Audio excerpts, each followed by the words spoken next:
On va commencer les Masechet Menachot. Je veux juste rappeler deux introductions. Donc Menachot, on va parler des offrandes qui sont à base de farine, à base de semoule.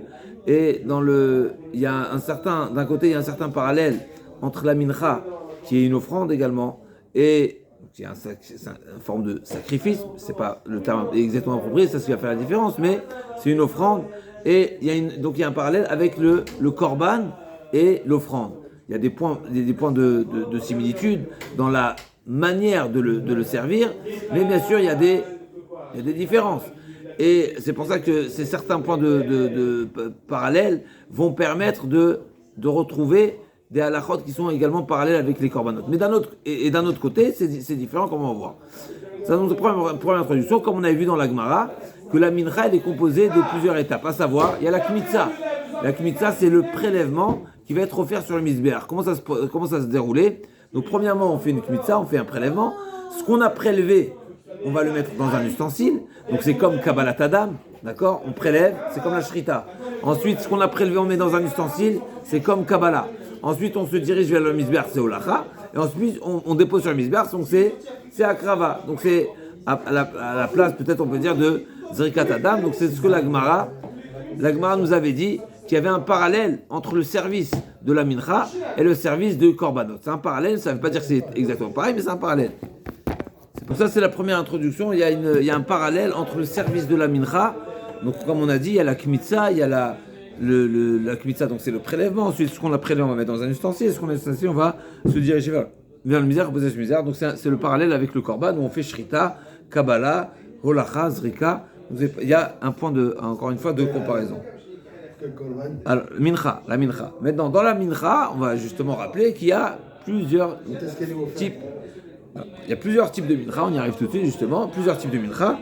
Et là, je vois rapporter un récapitulatif. Il y a 9 sortes de mincha. 5 d'entre elles, elles peuvent venir en offrande. Nefesh qui t'acrive, n'est-ce pas? Korban mincha, ma'afetanour, solet, etc. Tous ceux qui sont détaillés dans la Torah. Et il y a celles qui viennent en tant que chova, comme la mincha de Kenah, de la Sota, comme la mincha trotée, comme la mincha d'un korban enlevé yored, n'est-ce pas, qui est le korban, ceux qui ont la Torah a proposé un korban variable pour celui qui n'a pas les moyens. Donc donc on va les citer, les 9 différentes menachot. On a minchat machavat. On a marchéchet, donc on a dit il y a différentes poêles, l'une qui est plus profonde que l'autre, l'une avait plus d'huile, l'autre moins d'huile, l'une c'est vraiment une friture, l'autre c'est un fond d'huile. Et on a ma'afetanour de chalot et ma'afetanour chez le rekikim. Donc on a ici ma'chavat, marchéchet, ma'afetanour chalot, ma'afetanour rekikim. Et donc tout cela, d'accord, tout cela, elles peuvent venir en offrande, neder ou nedava. Ensuite, on a des menachot qui sont obligatoires, comme la minchat trotée, minchat kenaot, chavitin et chinour. Et on a également des menachot qui sont des korban collectifs, du korban tzibour, comme par exemple minchat haomer, ou bien jeter alechem et lechem apanim. Minchat haomer à Pessah, jeter alechem à Shavuot, et lechem apanim qui s'appelle aussi une mincha. Alors à nouveau, c'était très particulier on rappelle souvent que le pain, c'est pas les pains qui étaient offerts, c'était le bazichin. Le bazichin, c'est ce qui remplace, on va dire, le komet. C'est pas une partie du pain qui va être offert, mais c'est cette levona qui était dans les bazichin, dans les petits récipients, sur les colonnes du lechem panim. Et donc, et on a également minchat nesachim, ce qui accompagne. Le panim, ouais. Et dans les colonnes, il y avait autre chose. Au-dessus de la colonne, il y a de la levona. Bazichin et levona. Le bazichin, c'est le récipient dans lequel il y a levona. La levona, c'est cette fameuse fleur du Liban. Ok. Levanon, levona, levanon. Alors, ça a vérifié précisément comment ça se présente. Est-ce que c'est en fleurs? Est-ce que c'est pilé? Ça, on va revoir, Bezat Hashem. J'ai pas précisément la présence, comment ça se présentait, parce qu'il y a la fleur, il y a la graine. Est-ce que c'est tout à la fois? On verra ça plus précisément.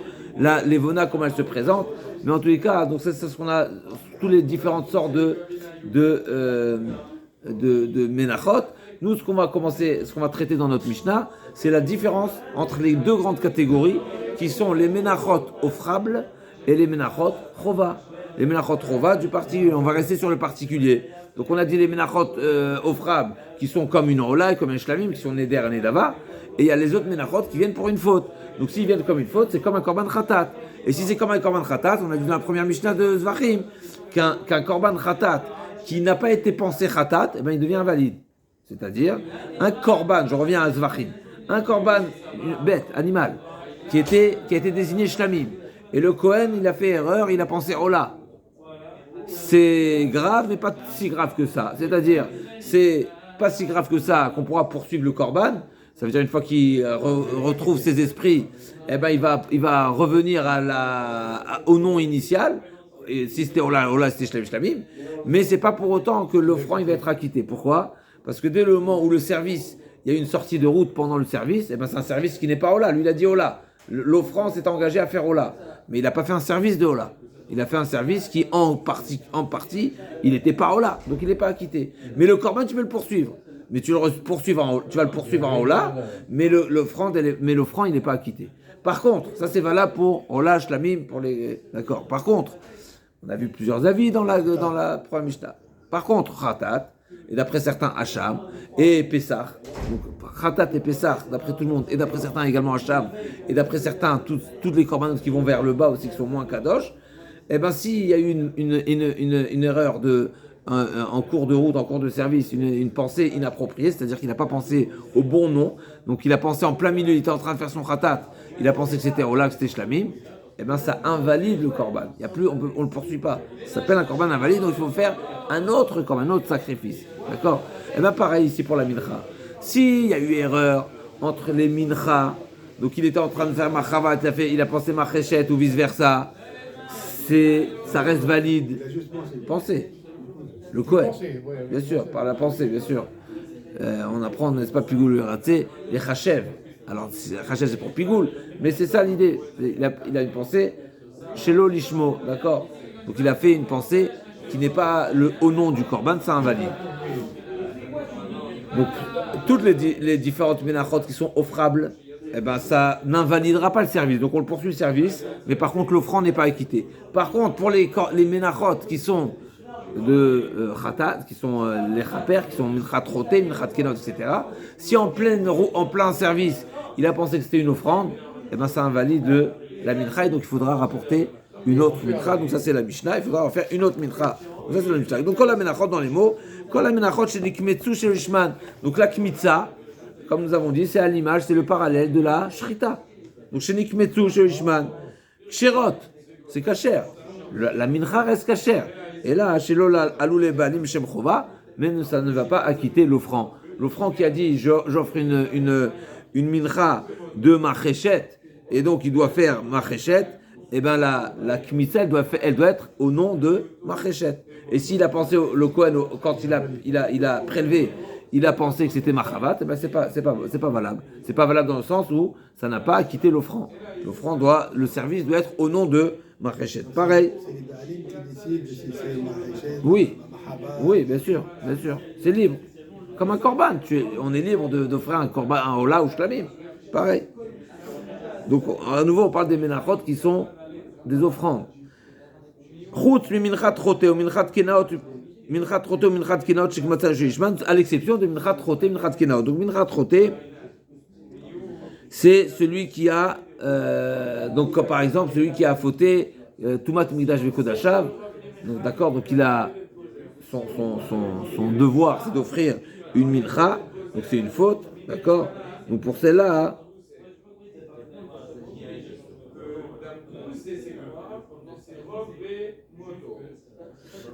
Bichla, la mincha, elle ne sera pas valable.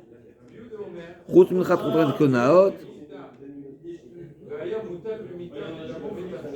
Et donc ce qui a été prélevé ne sera pas offert.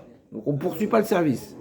Il a au moment de prélever, il a pensé que c'était une edava, il a oublié que c'était en tant que minchat roté ou minchat kenaot, et ben on ne poursuit pas le service, c'est invalide. quand on dit chez nous, Shem Chova, il y a des ménachot qui ne sont pas Chova. Je vais donner d'autres exemples maintenant, d'autres exemples. plusieurs étapes de la mincha. Là, on a parlé de la kmitza. Kmitza, c'est la première étape. Il y a plusieurs étapes, d'accord. Mincha troté mincha de shekmata shel lishman, ou bien Nathan Bekli ve'alach ve'iktir shel lishman, au shel lishman. Donc un des services, que ce soit, on a dit comme nous avons dit, kmitza, netina betochakli, holacha et posé sur le misbeach, ve'iktir shel lishman. C'est les 4 services qui sont en parallèle des 4 services d'un korban animal. Donc là aussi pareil. Alors, ou que ce soit que les 4 services étaient mal pensés, ou un d'entre eux qui est mal pensé, ben c'est pareil, ça ne change pas. Même un des services, ça invalide. À nouveau, ou bien ça va invalider totalement, ou bien ça va invalider l'offrande qui ne sera pas acquitté.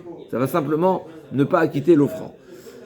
Donc, lishman, lishman, donc une partie lishman, une partie lishma. Chez l'olishma, velishma. Il a commencé par l'olishma et l'ishma. La Gemara l'avait dit là-bas dans Menachot, dans Zachim, on avait vu que c'était nécessaire de nous dire dans les deux sens, parce que j'aurais pu dire quand tu as mal commencé, c'est foutu. Alors que quand tu as bien commencé, j'aurais pu penser que c'est mieux de bien commencer. Ou bien dans le côté, non, c'est mieux de bien finir. Parce qu'on a dit non, c'est pour ça que c'est marqué dans les deux sens. Et même si une d'entre elles, au milieu du service, pareil, même s'il y a un bon début, il y a une bonne fin, si au milieu une des étapes du service, il a mal été pensé, c'est également invalide. Donc, plutôt que ça, l'ishman sur l'ishman, le shem troté, par exemple, il a bien commencé, donc il a fait la kmitza, le shem troté, ou shem nedava, et au milieu, et ensuite, il a poursuivi en pensant que c'était une offrande. Ou bien l'inverse, chez l'ishman velishman, il a commencé en pensant que c'était une nedava, et ensuite, il a fini en pensant que c'était mincha troté. Dans tous ces cas-là, du fait que tout l'ensemble des étapes n'a pas été bien pensé, et bien ça devient invalide totalement, ça veut dire qu'on ne poursuit pas.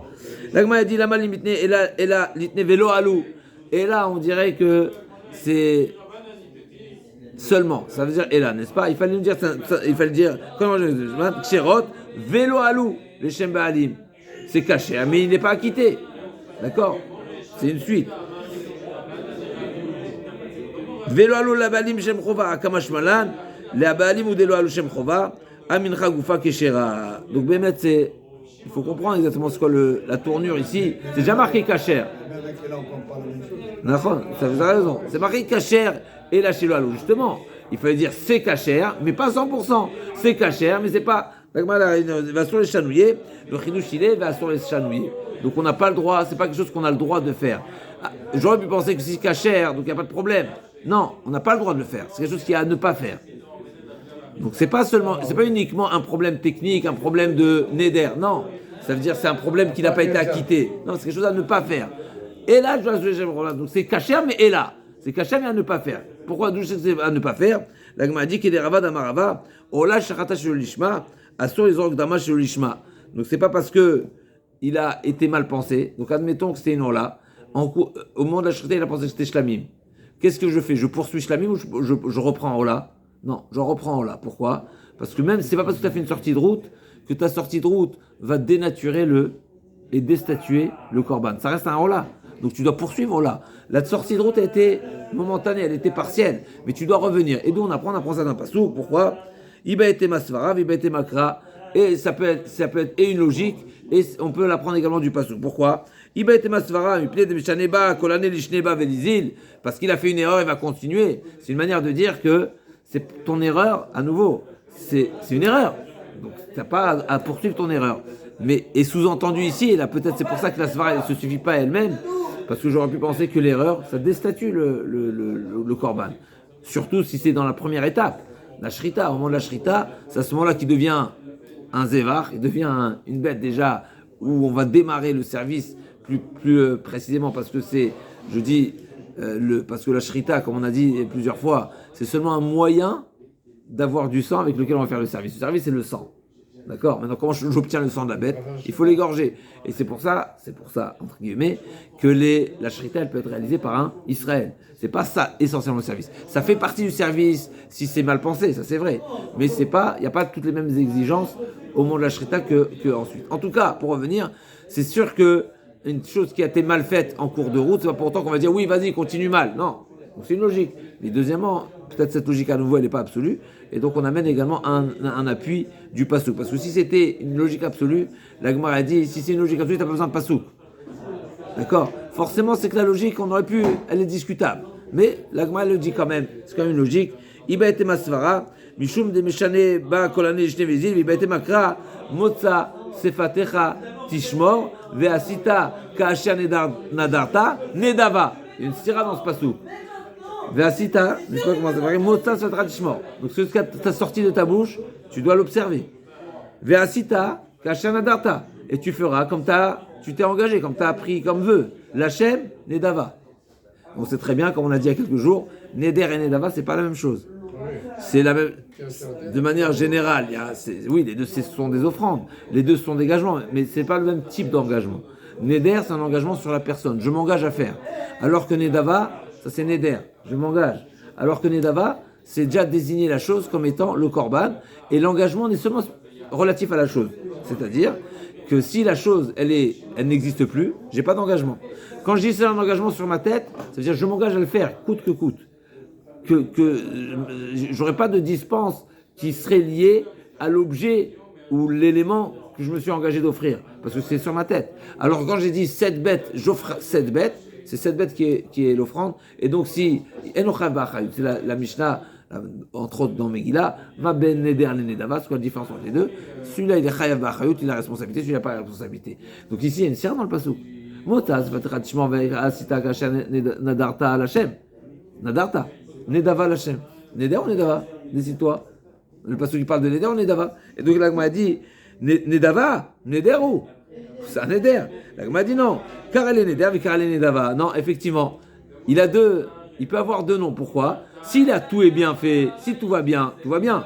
C'est-à-dire si il a respecté le nom de la bête tout au long du service, tout va bien. Neder, comme il a dit, tout au long, donc c'est un Neder. Et donc il aura quitté son Neder, il sera acquitté de son Neder. Mais sinon, ce sera Nedava. C'est-à-dire si en cours de route, tu as manqué, voilà, mais il sera que Nedava. C'est-à-dire que tu ne seras pas acquitté de ton Neder. Donc en réalité, le Passouk, les Chorab, il parle de Neder, mais des fois il y a des Neder qu'on va poursuivre l'offrande, mais il ne sera pas acquitté de son Neder. Il sera que seulement en tant que Nedava. Bimla Nedava, yé. Et donc l'Agma a dit qu'elle, Venedava, Mishar Elishanouiba. Et donc, et Nedava, donc c'est-à-dire ici j'apprends quoi? Que c'est un Neder mal pratiqué, et il aura le statut de Nedava. Et Nedava, c'est pas parce que c'est Nedava que tu as le droit de lui changer son statut, comme Rachid dit, parce que c'est marqué Im Zevar Shelamim Korbano. D'ici j'apprends, Shete Zvicha Leshem Shlamim. C'est-à-dire que c'est pas parce que c'est une Nedava, c'est-à-dire Nedava, c'est quoi Nedava? Nedava, c'est-à-dire que c'est cette bête. Cette bête, elle sera Shlamim. Mais la Torah, elle dit Im Zevar Shelamim Korbano. Ça veut dire que la Torah, quand on parle de Zevar, à nouveau, le terme de Zevar, c'est égorger. C'est-à-dire que la Torah dit que quand tu as un Korban Shlamim, tu dois l'égorger en tant que Shlamim. Donc ici, je vois que la Torah, elle insiste et elle exige que le service de la bête soit au nom que la bête porte. Et on peut pas changer. Donc c'est d'ici que j'apprends. Alors, c'est intéressant ici. Qu'est-ce que exactement la Gemara cherche à savoir? Est-ce que la Gemara cherche à savoir que même si j'ai changé, c'est cachère? Ou la Gemara cherche à savoir que si j'ai changé, j'ai pas le droit de poursuivre dans l'erreur. D'ici, donc c'est un sujet plus qu'on reviendra. Mais en tous les cas, on a commencé la première Mishnah à nouveau. Et cette partie-là, c'était vraiment la même partie, c'est le même passage. C'est un passage vraiment, un copie conforme pratiquement de la première Mishnah de Zvachim. On se retrouve demain, Bézat Vidbar.